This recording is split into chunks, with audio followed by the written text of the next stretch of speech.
Are you afraid of the woods at night? Most people are, even if they won't admit it.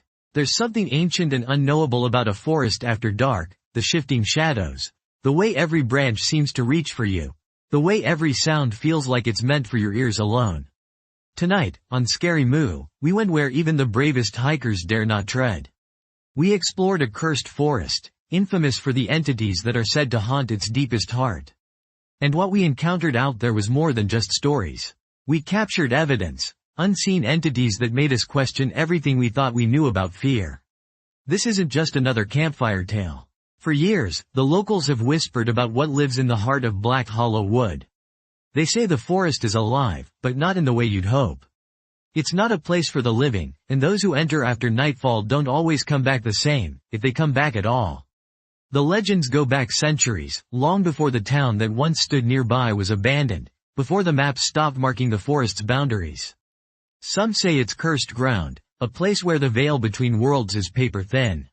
Shadows flicker, voices whisper, and sometimes, if you listen closely, you can hear footsteps that aren't your own. We didn't just want to hear the stories. We wanted to feel them. So we set out just as the sun began to sink behind the twisted pines, determined to spend the night within Black Hollow's depths. The air was thick, damp, heavy, almost suffocating. The deeper we walked, the more the forest seemed to close in around us, as if it was swallowing us whole.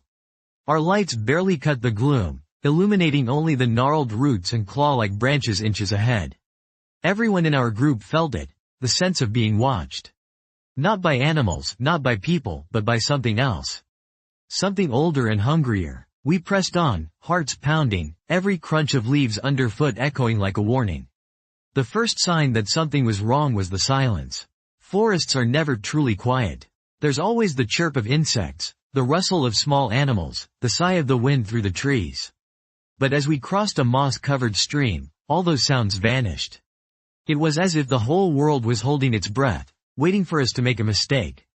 That's when we saw the first set of footprints, bare, human-shaped, but impossibly large, pressed deep into the mud. They led off the trail, deeper into the darkness. None of us wanted to follow them, but curiosity, and maybe something darker, pulled us onward. The prints twisted and turned, leading us to a clearing where the trees grew in a perfect circle. In the center, the earth was scorched black, as if something had burned there long ago. The air reeked of sulfur and decay. We stood there, breathless, as the temperature dropped without warning. Our breath clouded in the air, and every hair on our bodies stood on end. Then came the whispering. At first, it was barely audible, like wind through dead leaves. But it grew louder, more insistent, until it was all around us. Words we couldn't quite understand, voices not our own. Some sounded pleading, others were angry, mocking. One of us, Jamie, felt a hand grip his shoulder. He spun around, but there was no one there. The mark left behind, a perfect, ice-cold handprint, remained on his skin for hours. We tried to rationalize it. Maybe it was a trick of the mind, maybe nerves. But the feeling of being watched, of being surrounded, only grew stronger. We kept moving, trying to find our way back to the main path. But the forest seemed to shift around us, as if it didn't want us to leave. Every tree looked the same. The compass spun uselessly. Our phones lost signal, clocks stopped, batteries drained. Time lost all meaning. That's when we heard the laughter. High-pitched, echoing, drifting through the trees. It sounded like a child, but there shouldn't have been anyone out there. The laughter turned into sobbing, then guttural chanting, a language none of us recognized. We froze, unsure of which direction to go, afraid to move, afraid to stay still. As we stood there, something darted between the trees, a shadow, darker than the darkness around it, moving impossibly fast. We caught glimpses of it at the edge of our lights, a shape that shifted and twisted, never fully forming. Sometimes it looked human, sometimes it didn't. The forest seemed to pulse with its presence.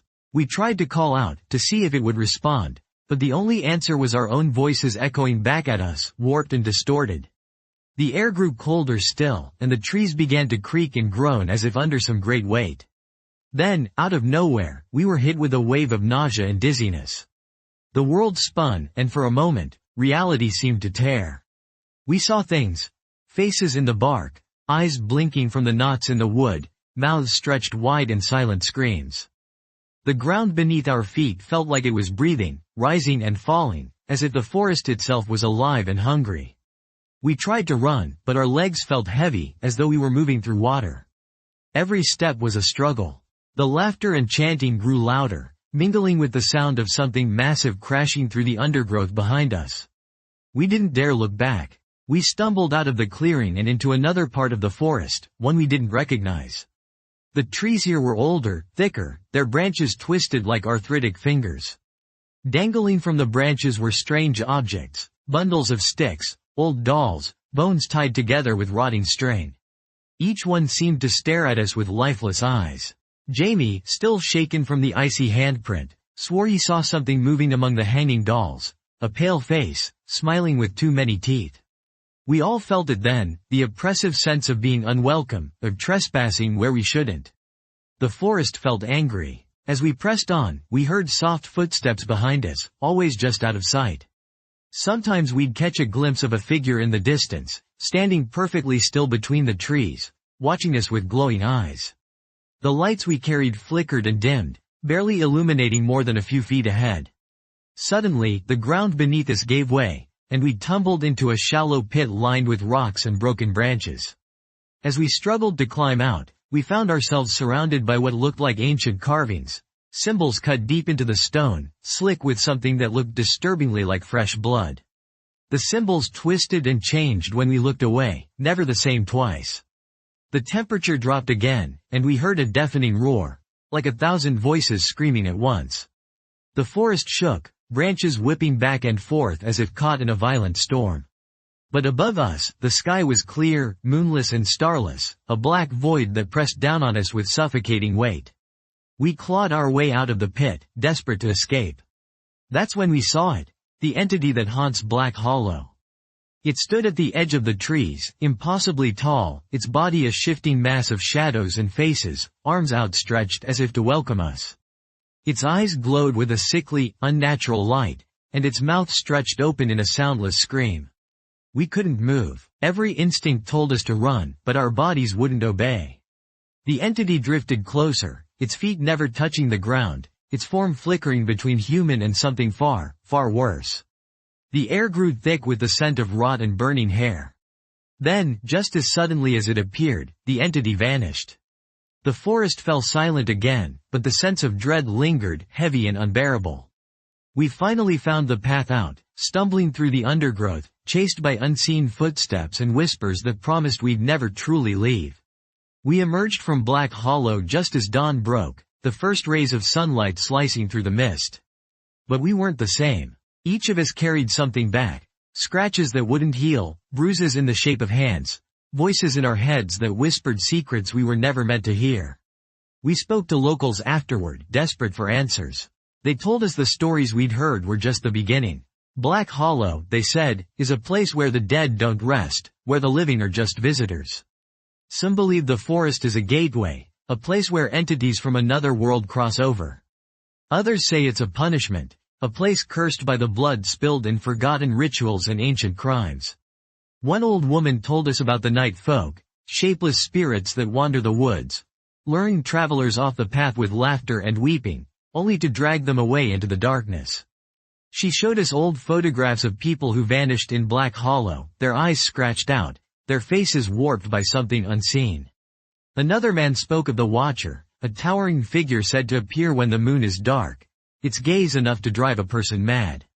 He claimed to have heard its voice, calling his name in the dead of night, promising to show him things no living soul should ever see. We realized then that what we encountered wasn't just one entity, but many shadows within shadows, each more terrifying than the last. Black Hollow is a place where fear takes shape, where legends breathe and nightmares walk. Even now, weeks later, we're still haunted. Some nights, we wake to the sound of laughter outside our windows, or see faces flickering in the darkness just beyond the reach of our lights. We find strange symbols carved into our doors, hear footsteps in empty rooms, feel the chill of unseen hands on our skin. We don't know if we brought something back with us, or if Black Hollow simply left its mark on our souls. But one thing is certain, we'll never forget what we saw, and we'll never go back. So, if you ever find yourself near Black Hollow, remember this. Some places are cursed for a reason. Some stories are warnings, not invitations. And some entities should remain unseen. If you enjoyed this descent into darkness, make sure you subscribe to Scary Moo for more true horror tales. Let us know in the comments if you've ever experienced something you couldn't explain. And remember, sometimes, the scariest things are the ones that follow you home. Thanks for watching. Stay out of the woods after dark. And whatever you do, don't listen if you hear laughter behind you.